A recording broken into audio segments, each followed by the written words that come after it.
Mr. Ken, so you served during the Vietnam War for some time.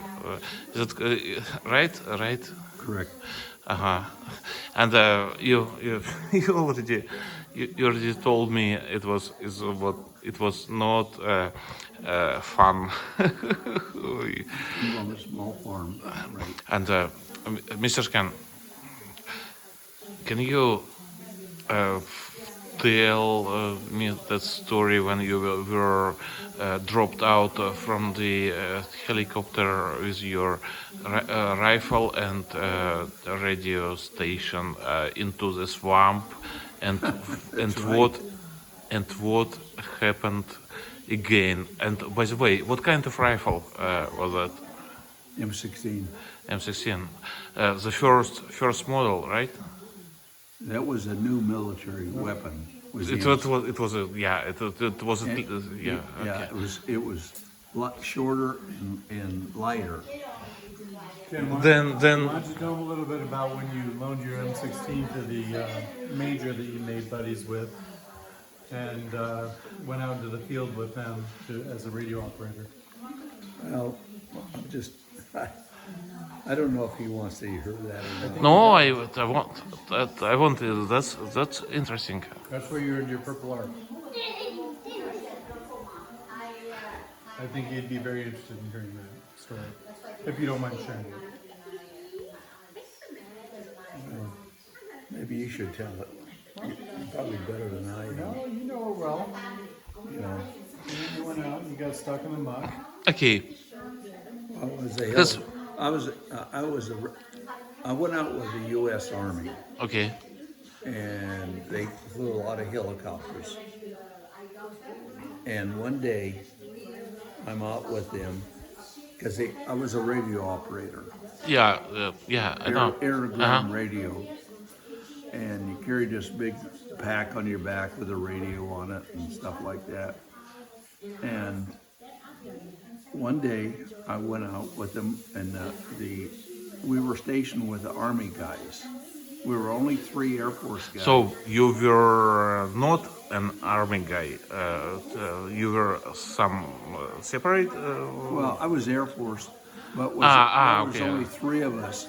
And Okay, we I were see. stationed with a bunch of Army guys. And these Army guys, most of them were helicopter pilots. And so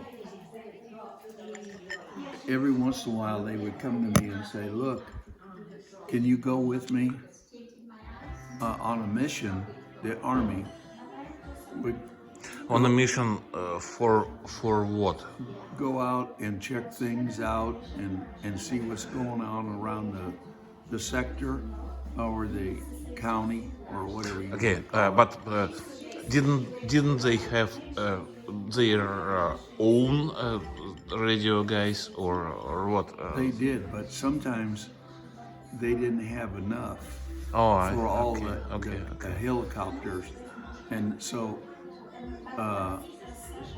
the pilot come to me one day and he says, look, we got to go out and we got to fly. But we need a radio operator, and we can't go out unless we have a radio operator. Unless it's meaningless, right? And he says, would you like to come and go with us? And I said, sure, I'll go with you. Why didn't you say? Why didn't you say? I don't want to go, and I'm fine sitting in my hotel with my free drinks and such. No, I said, look, I'll go with you. I says, I'll help you out, you know, because I figured if I did my thing and I helped them out, then they Of would course. be there for me. Of course, that was a joke from my side, Okay. and Well, of course, that's okay. And you were young, and you were like open for anything, right? By that time, what was your age by the time? Huh? How old were you by that time? Probably 20. 20. 20. It's almost this guy. Close. Because at 18, You were subscribed. you were drafted, and I didn't want to go into the Army, so I joined the Air Force at 18, and I become an air-to-ground radio operator. And but when I got stationed over there with these helicopter pilots, Army guys, every once in a while they'd go out and it was mandatory that they have a radio operator on board, because if something happened to the chopper, they needed to have contact, to help them out. And that's where my radios come in, was because I carried a 45-pound backpack. Great. Plus your rifle and ammunition, And I right? had a rifle, and most of the time, I gave the rifle to the pilots, Ah, I see. and I took their pistol, because the only thing they wasn't allowed rifles in the cockpit. Okay.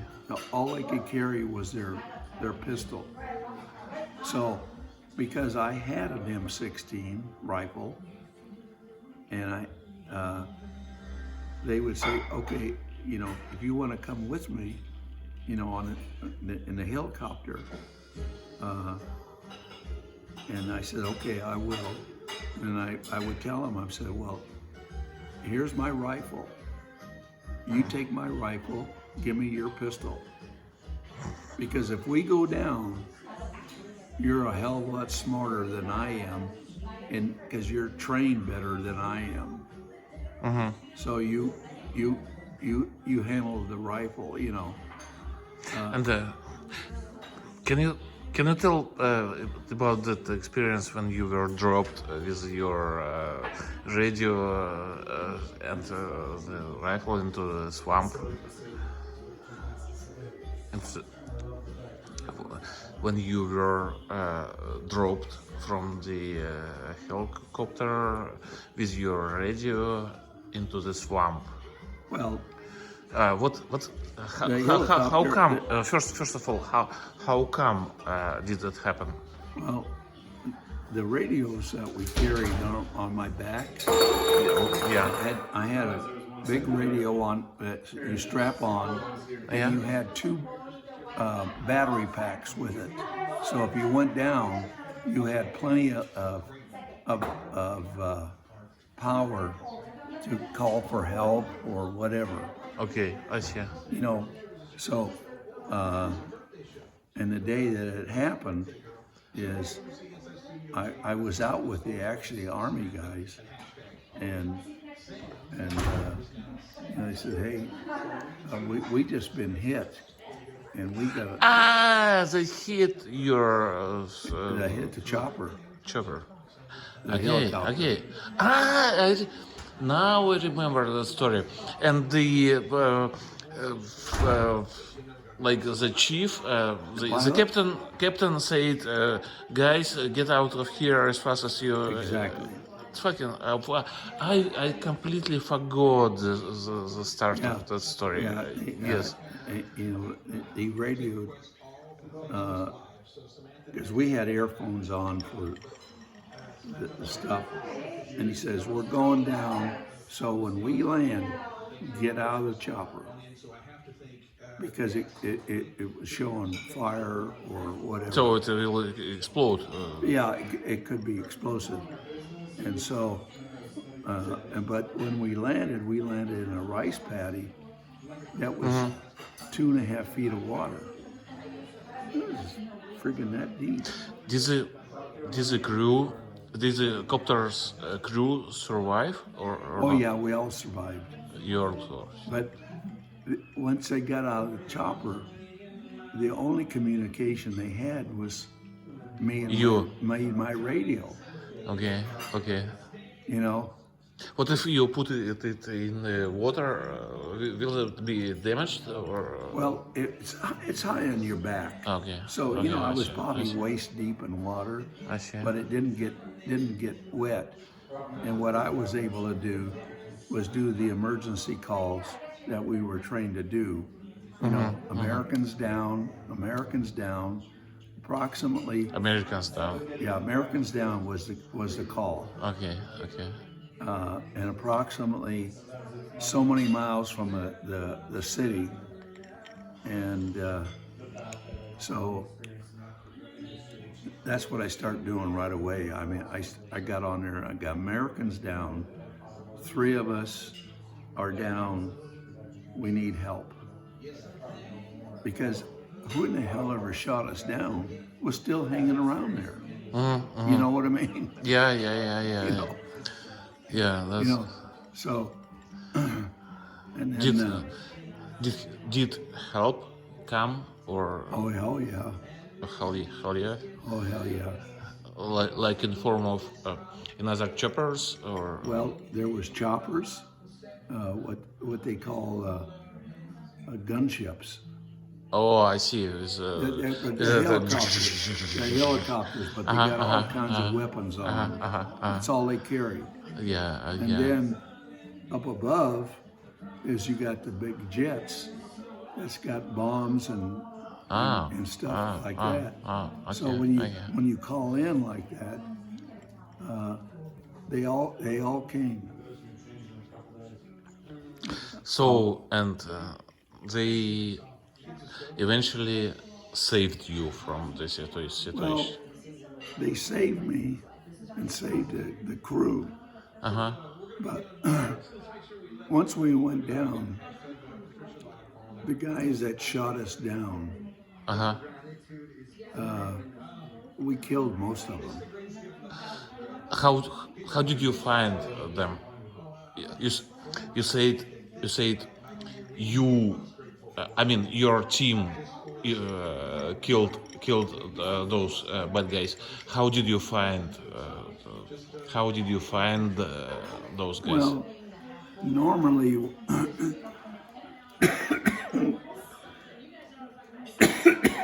excuse me, they would sit in the trees, these guys, and when the helicopters come over at a lower, then they'd fire up into the choppers. But they were always up in a tree. I see. So when we landed, I knew, pilots knew that they're still there, but they're in the trees somewhere. And so, Okay. And you, yeah. Okay. Another question. Did you have chance to use M1 Garand during your service in Vietnam? I'm sorry, my what? Did My gun? no M1 Garand rifle. M M1s. M1 Well, Garand. Actually, now they're M16s. That we, No. we just got M16s when So I got it. you did not have chance to use M1. No, I never did because they gave me, when I went in, they gave me an M16, Okay. which is very light, and they gave Light. me 3 clips full of bullets. And so I had 3 clips full of bullets with my M16. Have you experienced some lots of delays, malfunctions with that rifle? Did it work well, or you had It worked problem with? perfect. Mine worked perfect. So you never had any issues with that rifle, right? Because in those days, they didn't allow the pilots to have rifles.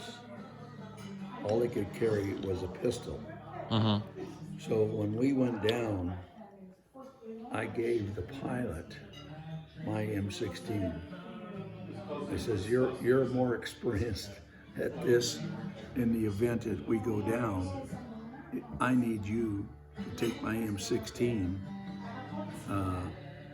and I'll take your pistol, because if we run into trouble or there's some guy in a tree up there shooting at us, you know, you need to be able to shoot the son of a gun.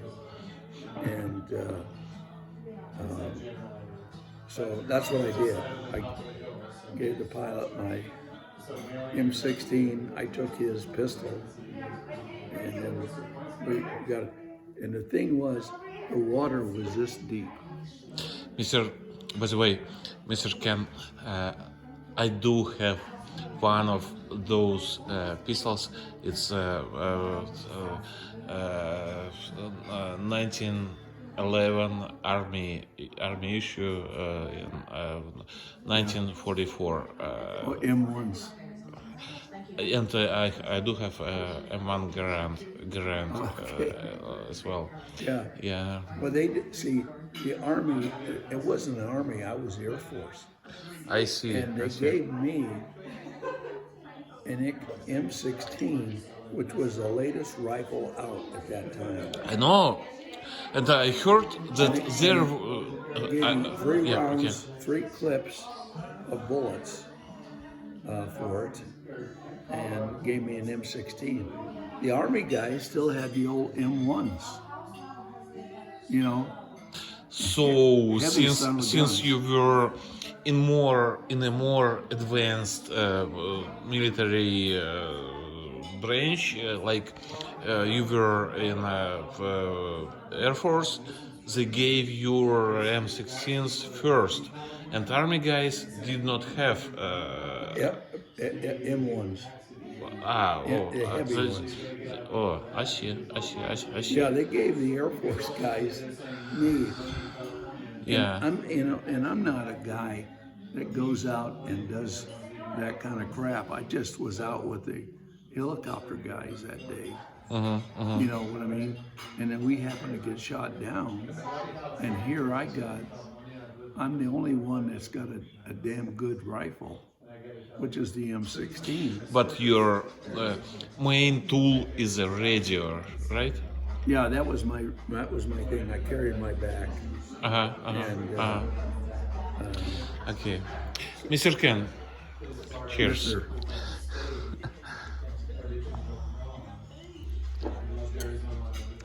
Cheers. Cheers, thank you. It was a perfect interview.